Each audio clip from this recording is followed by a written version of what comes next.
मान लीजिए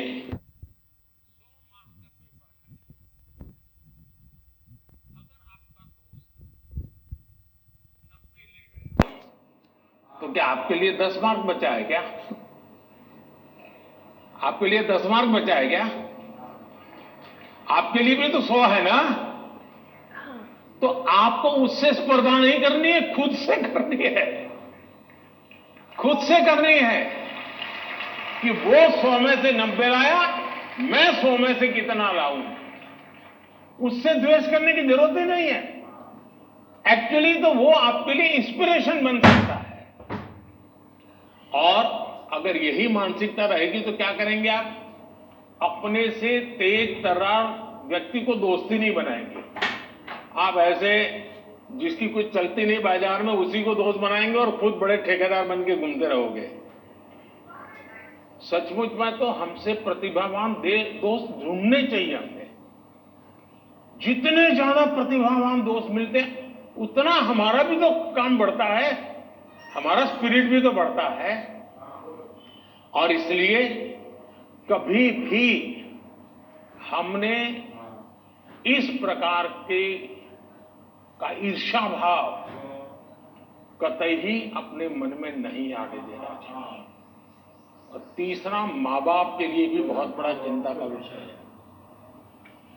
मां बाप हर बार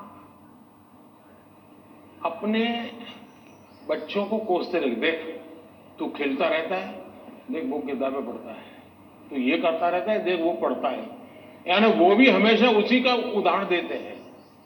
तो फिर आपके दिमाग में भी यही एक मानदंड बन जाता है।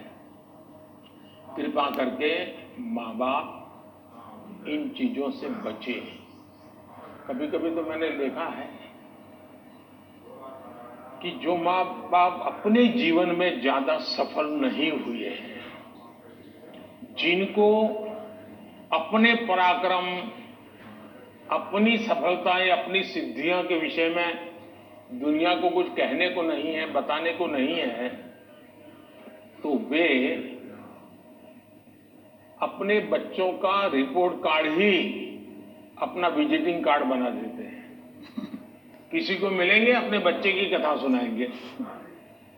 अब ये जो नेचर है वो भी एक प्रकार से बच्चे के मन में एक ऐसा भाव भर देता है कि मैं तो सब कुछ हूं, अब मुझे कुछ करने की जरूरत नहीं है।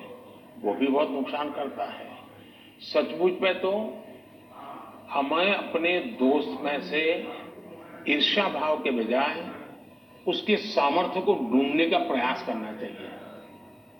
उसके अंदर अगर मैथमेटिक्स में एक्सपर्टाइज है, मेरी कम है, मेरे टीचर से ज्यादा अगर मेरा दोस्त मुझे मैथमेटिक्स में मदद करेगा तो वो मेरी साइकी समझ करके करेगा और हो सकता है मैं भी उसी की तरह मैथमेटिक्स में आगे जाऊंगा।